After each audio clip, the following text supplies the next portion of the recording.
Oppenheimer presenta. Llega a usted por cortesía de Sodimac Home Center. Sueña, lo hacemos posible. Estudia en Argentina. Con estándares internacionales. Residencia universitaria. Aranceles a tu alcance. UADE, una gran universidad. Ingresa en lacaja.com.ar, asegura tu auto y llévate un 15% de descuento por medio año. La Caja, así de simple. ¿Sabías que según un estudio de la Universidad de Oxford, casi la mitad de los trabajos actuales podrían dejar de existir en 10 años? La inteligencia artificial llegó para quedarse. ¿Cómo te va a afectar la automatización? ¿Cuáles son los trabajos del futuro? Andrés Oppenheimer te lo cuenta en su nuevo libro, Sálvese quien pueda. Y no te quedes atrás. Encuéntralo en librerías.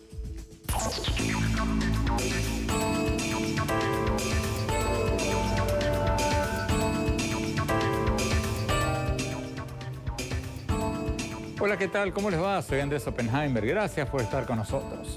Se acaba de realizar la cumbre del G20 en Buenos Aires, la reunión de los presidentes de las economías más grandes del mundo. La cumbre de todas las cumbres con los jefes de Estado y de Gobierno de Estados Unidos, China, Rusia, Alemania, Francia y varios otros países. Y aunque la atención de la prensa mundial se centró en la guerra comercial entre Estados Unidos y China, uno de los 3 temas oficiales de esta cumbre fue el futuro del trabajo. Según la agenda oficial, se habló de cómo crear mecanismos para la cooperación entre los países para evitar que cientos de millones de personas se queden sin empleo en los próximos años, en un mundo en que cada vez más nuestros empleos están siendo reemplazados por un robot o un programa de computación. Quienes nos siguen habitualmente en este programa saben que es un tema que me apasiona y me preocupa o me aterra a la vez, y sobre el cual acabo de escribir un libro. Parece un tema académico, pero no lo es. Es algo muy real que ya está pasando, porque cada vez más puestos de trabajo están desapareciendo por la automatización y la economía digital. Muchas grandes tiendas se han ido a la bancarrota, en parte porque cada vez más gente hace sus compras en línea en lugar de ir a una tienda física. Y muchos bancos están cerrando sucursales y despidiendo gente porque cada vez más personas hacen sus transacciones bancarias digitalmente, en sus celulares o en sus computadoras, en lugar de ir al banco. Las empresas automotrices están reduciendo sus planteles, entre otras cosas, porque están reemplazando a los trabajadores por robots industriales que son más baratos, trabajan 3 turnos seguidos, no se toman vacaciones y no piden aumento de sueldo.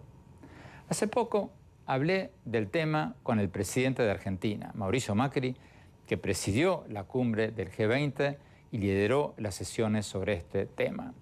Hoy vamos a ver lo que nos dijo y también lo que nos dijeron los presidentes de Colombia y de Chile sobre la amenaza de que millones de personas pierdan sus empleos por la automatización en todos nuestros países.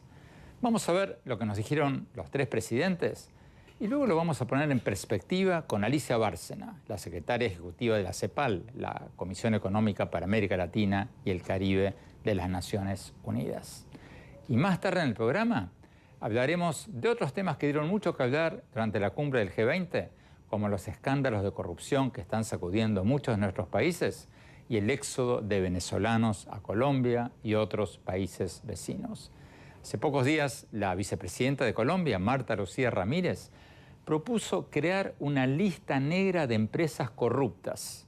Escucharon bien, una lista de empresas corruptas y hacerla circular por toda América Latina para que ningún país contrate a estas empresas. ¿Pero es factible esa idea o se prestaría a todo tipo de arbitrariedades? Se lo vamos a preguntar a la vicepresidenta Ramírez, que ha sido encargada por el presidente de Colombia, Iván Duque, para coordinar la lucha contra la corrupción en Colombia. Odebrecht, que coge, le paga coimas a todo el mundo en América Latina y resulta que el día de mañana cambiarán la razón social o cogen y ponen una filial y los mismos accionistas y los mismos ejecutivos van a seguir con las mismas prácticas. Yo creo que sí es importante decir, estas empresas ya condenadas, no por una investigación, pero sí cuando están condenadas, que se haga pública esta información y que cada país ya tome la decisión si los quiere invitar, si los quiere hacer parte de licitaciones o si al contrario, aquellos que hacen parte de la lista los deja totalmente afuera de cualquier posibilidad de contratar con el Estado. Bueno, vamos directamente a lo que nos dijo el presidente Macri sobre la reunión del G20 y el futuro del trabajo en la era de los robots y las computadoras inteligentes. Veamos.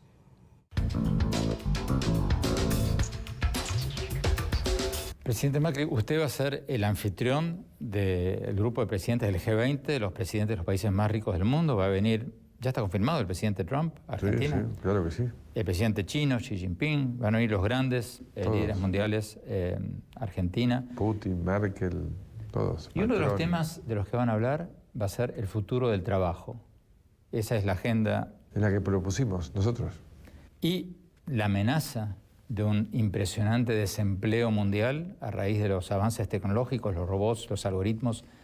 Un estudio muy conocido de la Universidad de Oxford dice que el 47% de los empleos en Estados Unidos corren el riesgo de ser eliminados en los próximos 10 años por los robots, por los algoritmos, por todas las máquinas inteligentes.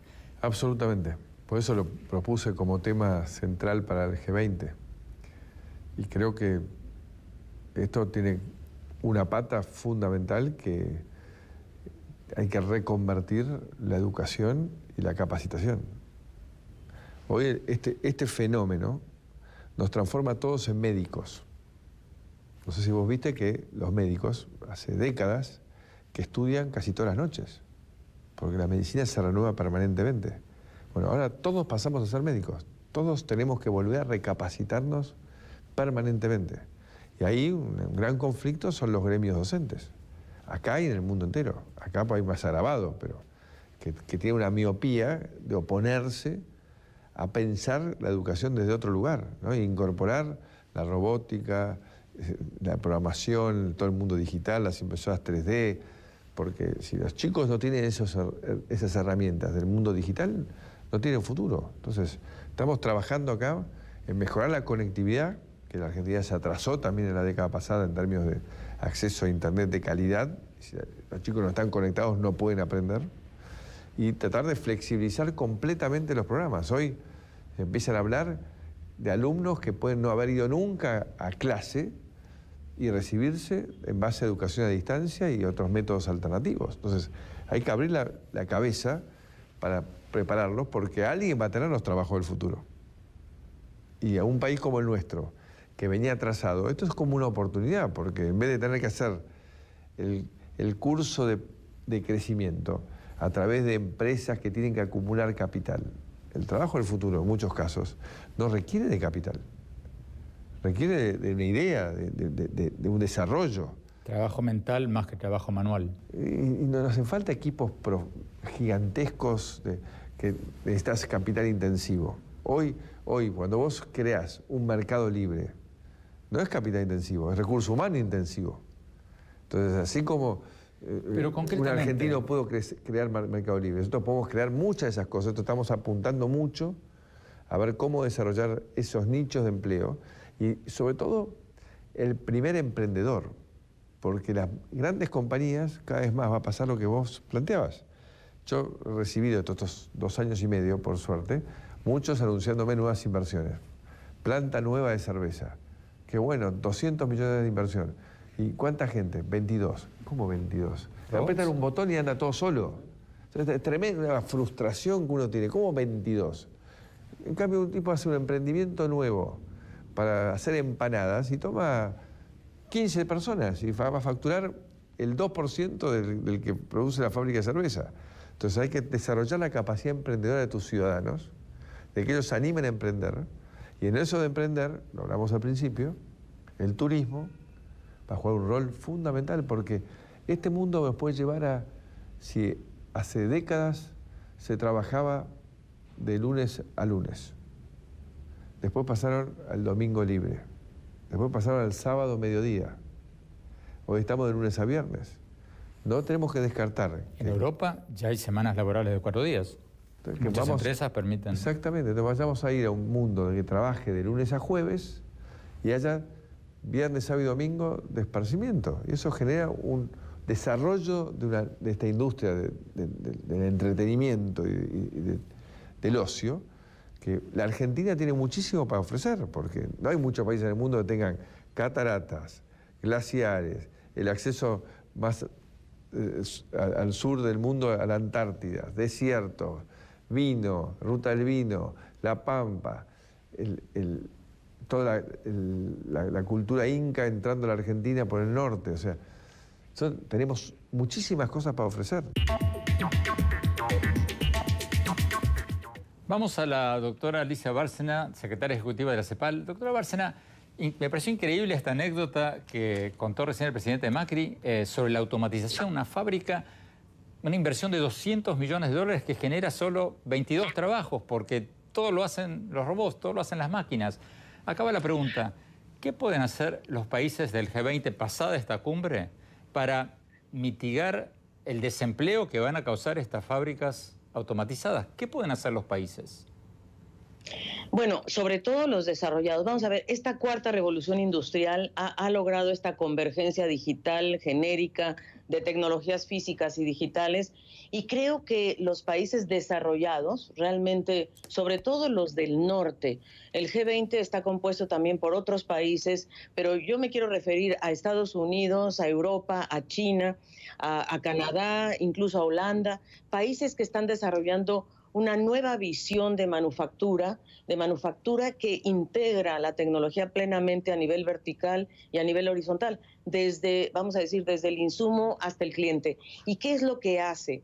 Esto, por supuesto, que está eliminando empleo, eso hay que tenerlo claro. Tú acabas de mencionar o mencionaste 40 millones de empleos en Estados Unidos. Mira, eso es correcto, es decir, no solamente, o sea, McKinsey también acaba de hacer un estudio similar. ¿Cuáles son los empleos o qué pueden hacer estas grandes empresas? En primer lugar, para una región como América Latina y el Caribe, que es la que a nosotros nos ocupa, primero que nada, tenemos que mejorar la infraestructura. Necesitamos procurar que empresas chinas, americanas, canadienses, etcétera, españolas, en fin, inviertan en América Latina en la infraestructura. No tenemos todavía la banda ancha suficiente para llegar a 5G, que es lo que necesitamos en verdad para subirnos de lleno a la cuarta revolución industrial. Muchos países están aún en el 3G o en el 4G, no son suficientes. Se habla de medicina, en fin. Entonces, primer punto, inversión en infraestructura. Hay que completar la infraestructura de América Latina y el Caribe con la banda ancha, con los cables digitales de mayor avance que nos permitan estar en 5G. Entonces, inversiones. Invitar a estos países a que vengan a invertir. Tenemos que ir a un corte. Cuando volvamos, vamos a seguir hablando del impacto laboral de la tecnología. Y más adelante vamos a hablar sobre esta nueva idea para combatir la corrupción y sobre Venezuela. No se vayan, ya volvemos.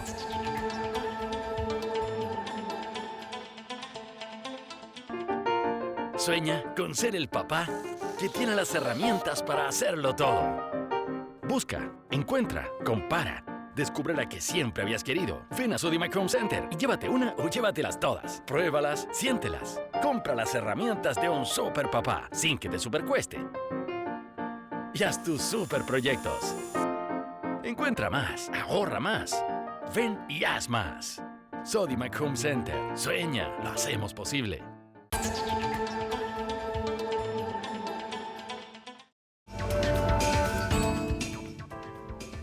Muchas gracias por seguir con nosotros. Estamos hablando de uno de los temas oficiales de la cumbre del G20 que se acaba de realizar en Buenos Aires, el futuro del trabajo en un mundo en que cada vez más de nuestros empleos están siendo reemplazados por un robot o por un programa de computación que hace nuestras labores por mucho menos dinero y a veces mejor. Hace poco le pregunté al presidente de Colombia, Iván Duque, si le preocupa que cada vez más de nuestros trabajos sean reemplazados por robots o por algoritmos. Veamos lo que nos dijo.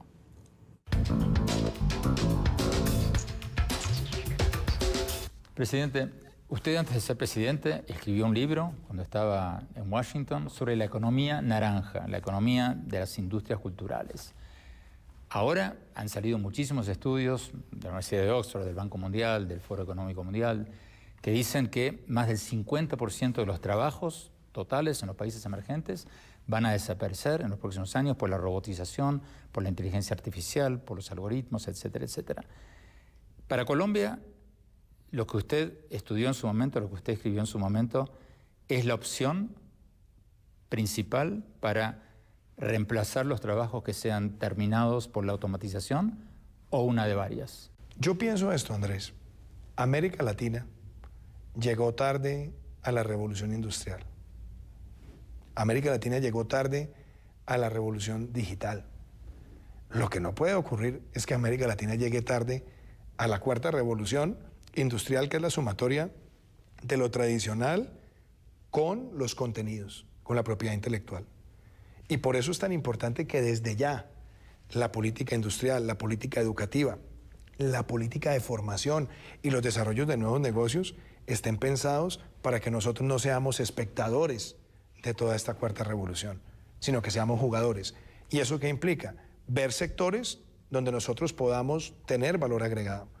Y yo creo que la economía naranja, entendida como economía creativa. Aclaremos de qué estamos hablando. Estamos hablando de patrimonio ancestral, festivales, carnavales, gastronomía. Estamos hablando de medios, televisión, radio, cine, medios digitales.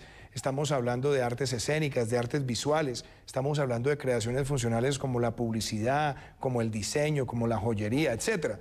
Esos sectores hoy en un país como Colombia son 3 veces el aporte al PIB que puede tener el café. Es casi 1% más su aporte al PIB que la minería. Puede generar más de 700.000 empleos. Lo que necesitamos es convertirla en protagonista del proceso de desarrollo económico, en un gran generador de empleo y obviamente en abrir mercados. Y lo interesante de esto, Andrés, es que se junta con la revolución digital. Entonces, hoy nosotros estamos viendo en Colombia lo que llaman unicornios. Empresas que en poco tiempo logran valoraciones multimillonarias y que están vinculadas con la tecnología y también con la creatividad.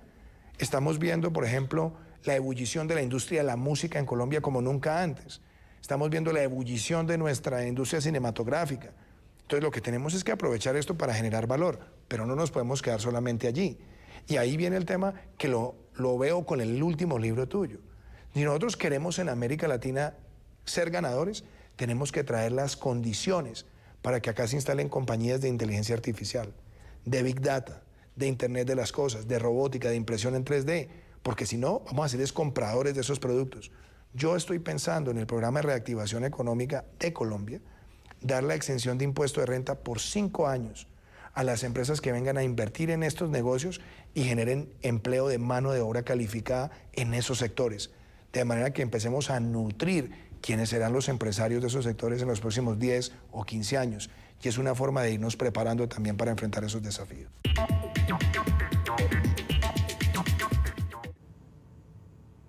También le preguntamos al presidente de Chile, Sebastián Piñera, si le preocupa el impacto de la tecnología sobre el empleo.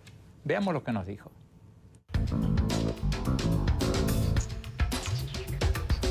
Presidente Piñera, usted sigue desde hace muchos años, porque lo hemos comentado en otras entrevistas, el tema del avance de la tecnología y el peligro del desempleo tecnológico. Hace pocos días el Foro Económico Mundial sacó un nuevo estudio diciendo lo que ya dijeron varios otros estudios, pero esta vez dice que el 52% de los empleos corren el riesgo de desaparecer por los robots, la inteligencia artificial, los algoritmos, las máquinas inteligentes. ¿Hasta qué punto este fenómeno amenaza a América Latina y específicamente a Chile? Sin duda, es una tremenda amenaza y también una tremenda oportunidad. Depende de qué lado queremos estar. Porque esta nueva revolución destruye empleos, pero también crea empleos. Siempre en las revoluciones tecnológicas al comienzo hay un riesgo de que va a destruir los empleos. Y siempre nos han demostrado que sí, destruyen empleos, pero también crean nuevos y mejores empleos. La pregunta de qué lado queremos estar. Donde se destruyen sería fatal. Donde se crean sería muy bueno. Mire, Andrés, la web 1.0 unió computadores con computadores. La web 2.0, computadores con personas. La web 3.0, que es la que viene ahora, está uniendo computadores con personas y con cosas en un marco de inteligencia artificial.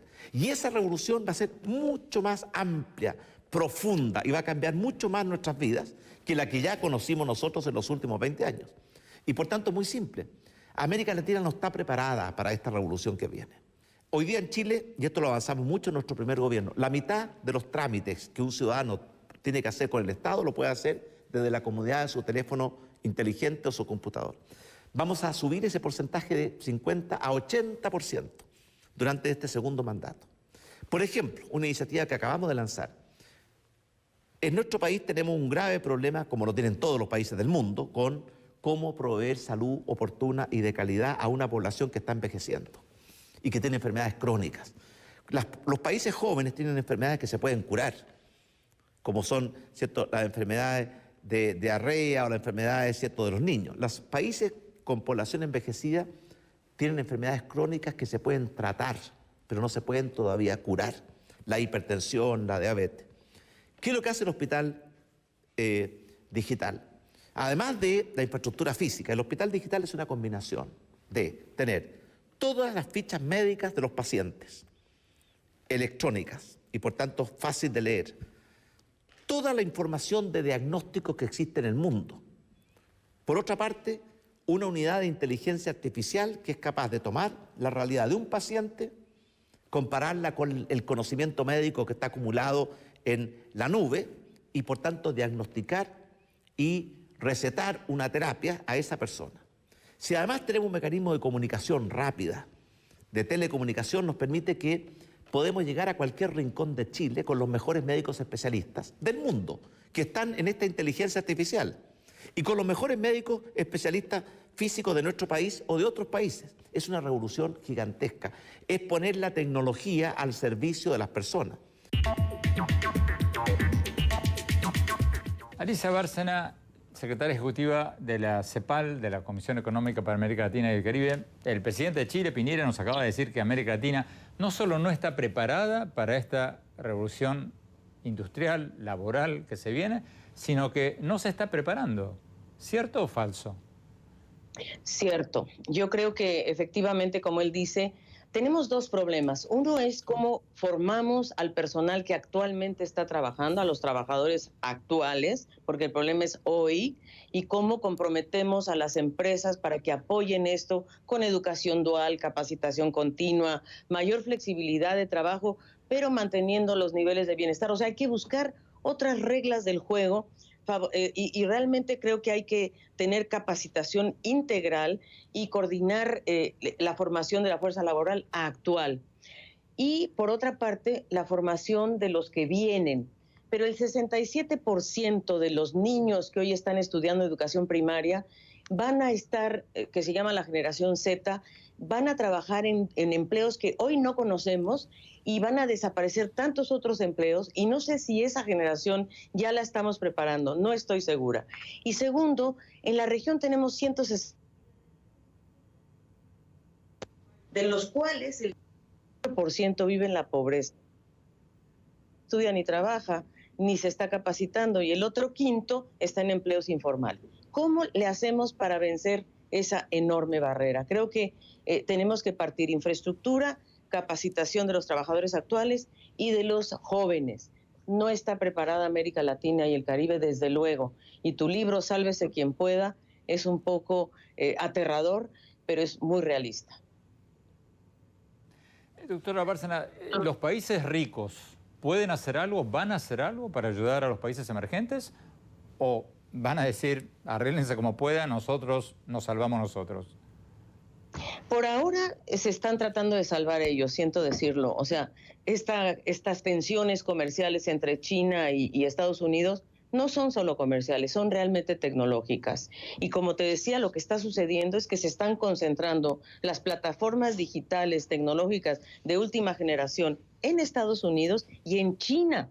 Yo diría que esas son hoy las dos grandes potencias, obviamente Europa tratando de entrar, y por otro lado, en el sur solamente la India está, digamos, al nivel de competir, digamos. Entonces, por el momento, creo yo que se está buscando una especie de sálvese quien pueda en los países ricos. Quizá después, y nosotros muy atrasados, no hemos tomado decisiones estratégicas como sí la está tomando Duque y Piñera y seguramente Macri, pero ¿qué pasos más? Mira, te voy a poner un ejemplo. En Chile, los dos países más productores de litio en el mundo es Chile y Argentina y Bolivia, 61%. El litio es el insumo más importante para las baterías recargables, que van a servir para la electromovilidad, la nueva generación de industria automotriz. ¿Y qué pasa? Que Chile la está exportando y la va a exportar en bruto, y Argentina por el estilo. Entonces, no se está creando una plataforma de última generación. Yo creo que se debería crear una plataforma transfronteriza, por cierto, Chile, Argentina unidos. Muchas gracias, doctora Bárcena. Tenemos que ir a un corte. Cuando volvamos, vamos a hablar con la vicepresidenta de Colombia, Marta Lucía Ramírez, sobre su propuesta de hacer una lista de empresas corruptas. Y también vamos a hablar de Venezuela y de varios otros temas. No se vayan, ya volvemos.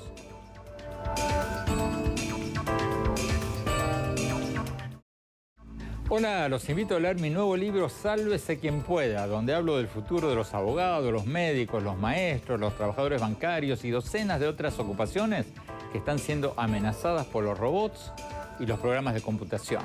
Tenemos que prepararnos. No se vayan, ya seguimos con el programa.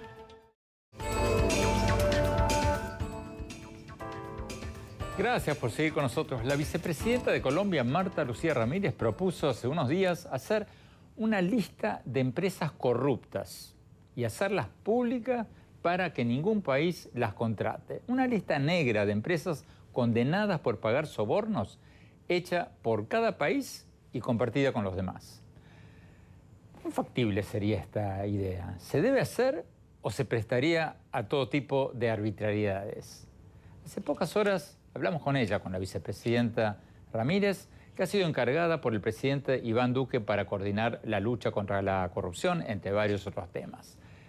Estuvo en Miami para la Conferencia de las Américas del Miami Herald. Hablamos con ella y le preguntamos sobre esto y muchas otras cosas. Veamos.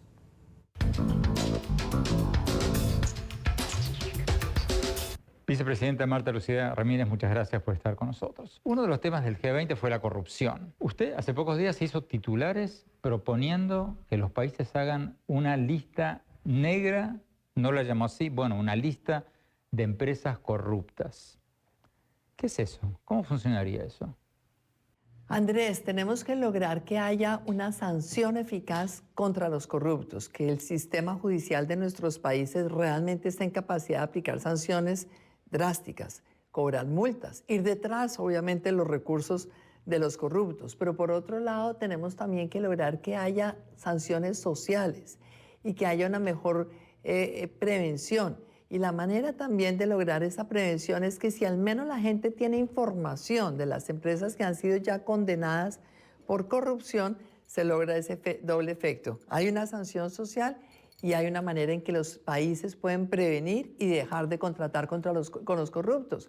Empresas como la que conocemos, Odebrecht, que coge, le paga coimas a todo el mundo en América Latina y resulta que el día de mañana cambiarán la razón social, lo cogen y ponen una filial y los mismos accionistas y los mismos ejecutivos van a seguir con las mismas prácticas. Yo creo que sí es importante decir, estas empresas ya condenadas, no por una investigación, pero sí cuando están condenadas, que se haga pública esta información y que cada país ya tome la decisión si los quiere invitar, si los quiere hacer parte de licitaciones o si al contrario, aquellos que hacen parte de la lista los deja totalmente afuera de cualquier posibilidad de contratar con el Estado. Pero, vicepresidenta, ¿qué diferencia hay entre eso y que cada país busque en Google qué empresas son corruptas? No es fácil. Si uno se pone a analizar, es que Odebrecht se volvió tan evidente por el tamaño de la corrupción, por toda la gente a la que corrompió, porque es que vemos países donde hay presidentes que están en la cárcel, como el caso de Perú. Sabemos que esto interfirió en campañas políticas, pero hay otros corruptos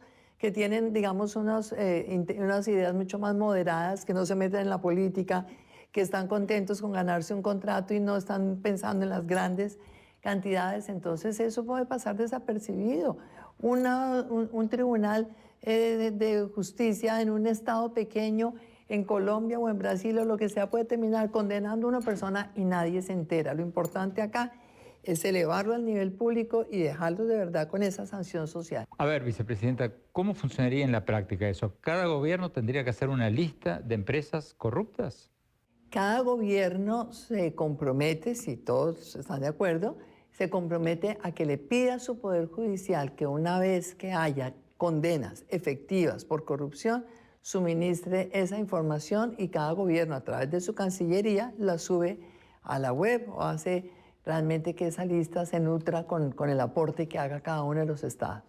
¿Pero qué pasaría, por ejemplo, si una empresa es condenada en primera instancia y apela? No, yo digo cuando esté condenada es porque ya hay una sentencia de segunda instancia que está en firme. ¿Y cómo se canalizaría ese plan? ¿Cómo funcionaría en la práctica?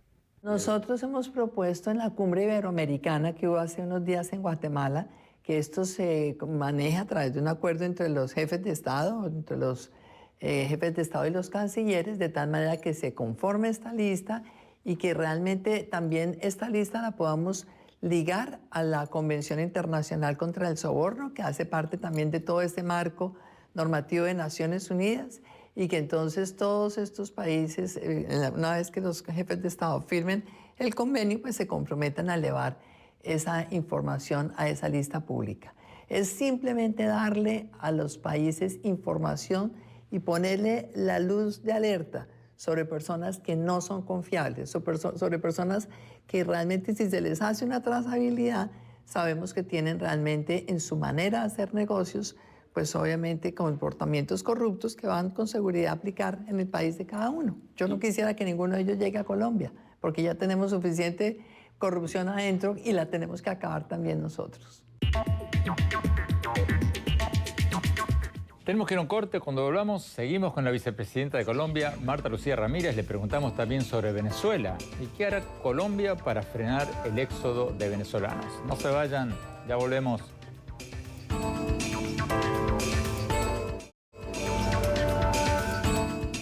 Gracias por seguir con nosotros. Estamos hablando con la vicepresidenta de Colombia, Marta Lucía Ramírez, que ha sido encargada por el presidente Iván Duque para coordinar la lucha contra la corrupción y varios otros temas. Sigamos con la entrevista.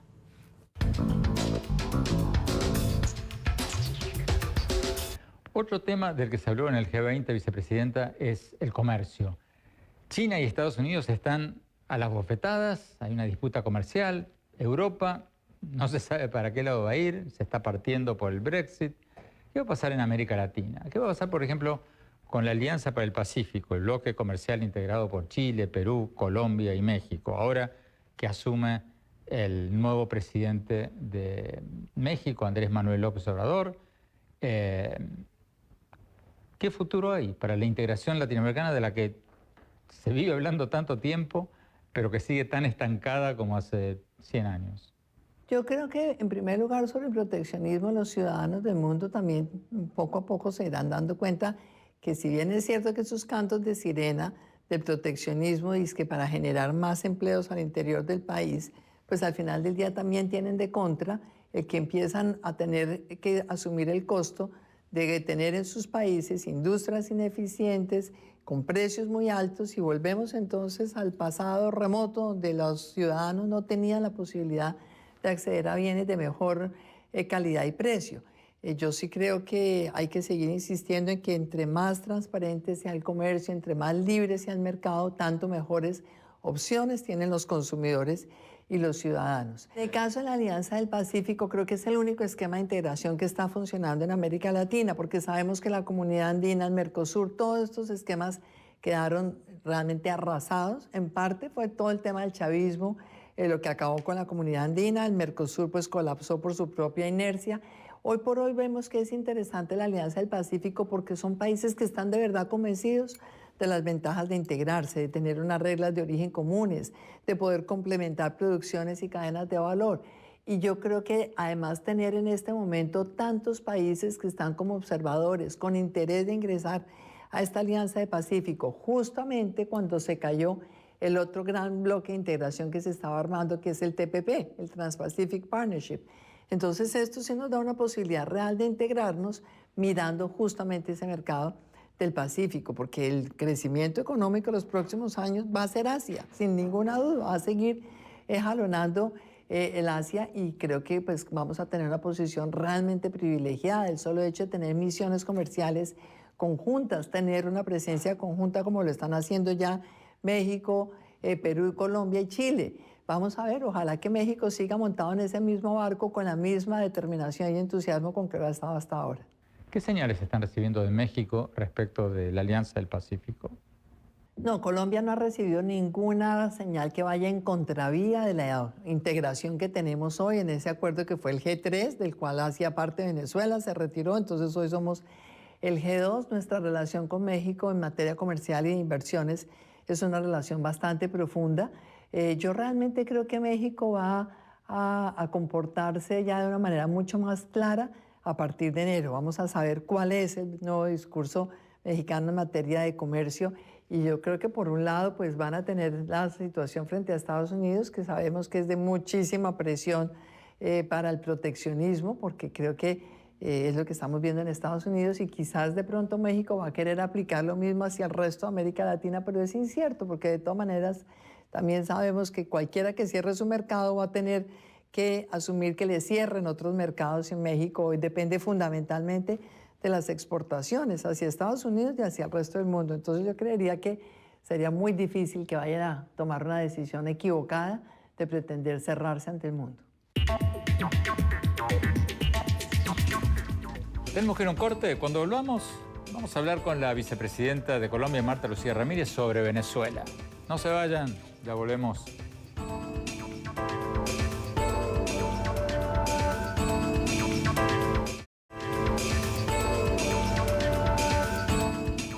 Gracias por seguir con nosotros. Estamos hablando con la vicepresidenta de Colombia, Marta Lucía Ramírez, una de las figuras políticas más conocidas de Colombia. Sigamos viendo la entrevista.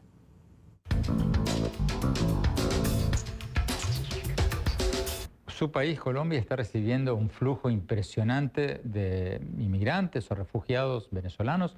1 millón en el último año.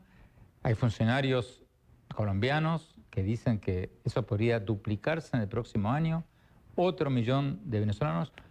¿Colombia puede realmente absorber a otro millón de venezolanos?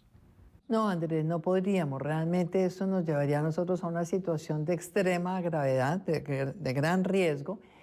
Por esa razón, yo creo que la única solución real de estructurar el tema de Venezuela es que regrese la democracia a Venezuela, y tenemos todos que abogar porque haya democracia. Yo sí creo que va a haber una fecha muy importante, el 10 de enero. El 10 de enero es la pretendida posesión de un gobierno ilegítimo, porque sabemos que fue un fraude electoral, y ese día yo sí creo que tiene que haber una señal contundente del mundo entero diciendo: no reconocemos este gobierno. Y denle una salida, hay que darle una salida que le permita tener tranquilidad y no tener ningún tipo de temores hacia el futuro, pero se tiene que presionar porque haya un regreso de la democracia en Venezuela. De lo contrario, van a seguir saliendo a Colombia, a distintos países. Estados Unidos ya debe estar también cerca a los 350.000 migrantes. Chile tiene una cantidad muy importante, 300.000. Perú también. Ninguna de nuestras economías aguanta que se le duplique la cantidad de venezolanos en el exilio en el corto plazo. Hay que lograr realmente que esto se frene, y la manera de frenarlo es generando condiciones para que todos quieran regresar a Venezuela. Es lo que necesita América Latina. Vicepresidenta, su presidente, el presidente Duque, y el Grupo de Lima, el grupo de países que están involucrados en hacer presión internacional para la restauración de la democracia en Venezuela, han estado pasando una resolución tras otra para aislar a Venezuela, para aislar al gobierno de Venezuela y forzarlo a restablecer la democracia. Ahora, el nuevo presidente de México, Andrés Manuel López Obrador, ha de alguna manera salido, quebrado, se ha apartado de ese bloque al invitar a Maduro a su toma de posesión, al invitar al presidente de Venezuela. ¿Cómo calificaría usted esta decisión del presidente López Obrador de invitar a Maduro en contra de las sugerencias y las declaraciones y los acuerdos del Grupo de Lima? ¿Cómo lo describiría? A ver, recordemos que ya Bolivia también ha mantenido un reconocimiento a ese régimen, no ha sido unánime.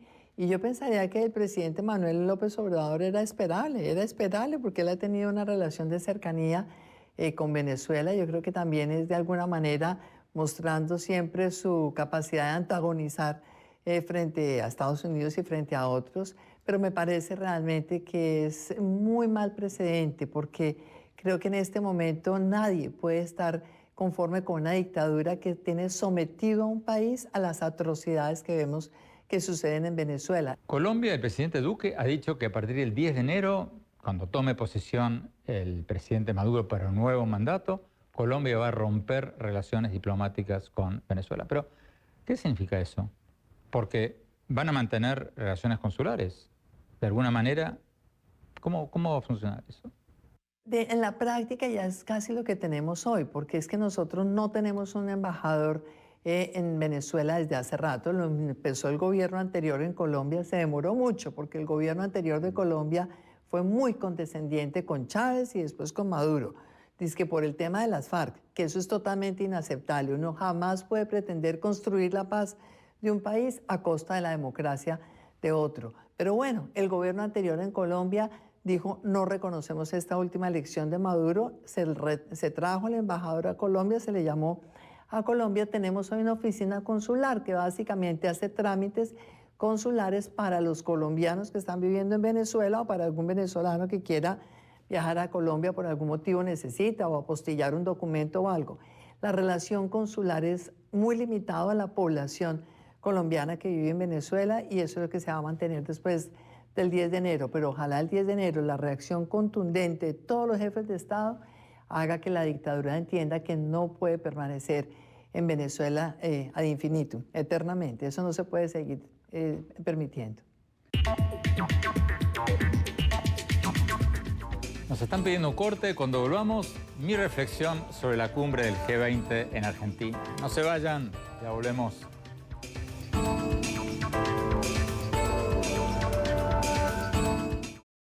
Hola, los invito a leer mi nuevo libro Sálvese quien pueda, donde hablo del futuro de los abogados, los médicos, los maestros, los banqueros, docenas de otras ocupaciones que están siendo amenazadas por los robots y los programas de computación. Tenemos que prepararnos. No se vayan, ya volvemos con mis conclusiones.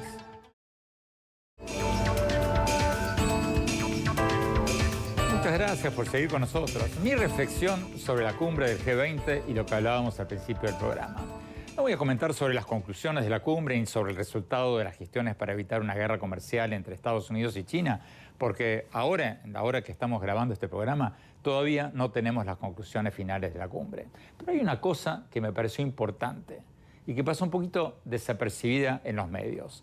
Y es el hecho de que esta fue probablemente la primera vez que una cumbre del G20 trata oficialmente el tema del futuro del trabajo en la era de los robots. Fue uno de los 3 temas oficiales de la cumbre propuesto por el país anfitrión y por el presidente de Argentina, Mauricio Macri. ¿Por qué propuso Argentina este tema para la cumbre del G20? Porque los países emergentes se están dando cuenta de que la automatización del trabajo les va a pegar a ellos tanto o más que a los países ricos. Fíjense en la anécdota que nos contó Macri en la entrevista que pasamos hoy, cuando dijo que hace poco recibió la noticia de una inversión de una fábrica cervecera de $200 millones. Él estaba feliz, hasta que se enteró de que era una fábrica totalmente automatizada que solo crearía 22 puestos de trabajo. 22 puestos de trabajo. Y eso, nos decía él, es casi lo mismo que la cantidad de puestos de trabajo que genera un negocito de empanadas. Entonces, la gran pregunta es, ¿qué vamos a hacer para darle trabajo a la gente en todo el mundo a medida que cada vez más fábricas están siendo operadas con robots y que cada vez más trabajos están siendo reemplazados por programas de computación?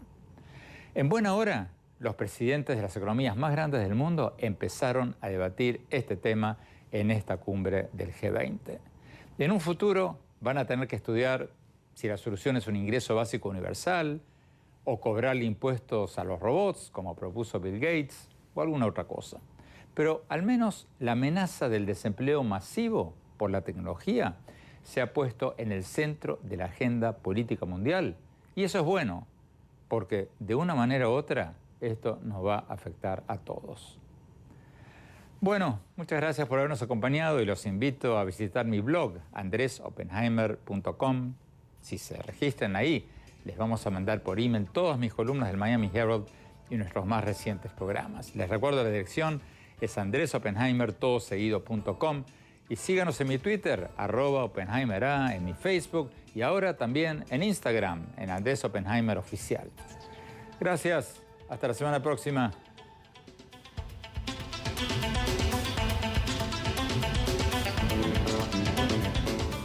Oppenheimer presenta. Llega a usted por cortesía de Sodimac Home Center. Sueña, lo hacemos posible. Estudia en Argentina. Con estándares internacionales. Residencia universitaria. Aranceles a tu alcance. UADE, una gran universidad. Ingresa en lacaja.com.ar, asegura tu auto y llévate un 15% de descuento por medio año. La Caja, así de simple. ¿Sabías que según un estudio de la Universidad de Oxford, casi la mitad de los trabajos actuales podrían dejar de existir en 10 años? La inteligencia artificial llegó para quedarse. ¿Cómo te va a afectar la automatización? ¿Cuáles son los trabajos del futuro? Andrés Oppenheimer te lo cuenta en su nuevo libro, Sálvese quien pueda. Y no te quedes atrás. Encuéntralo en librerías.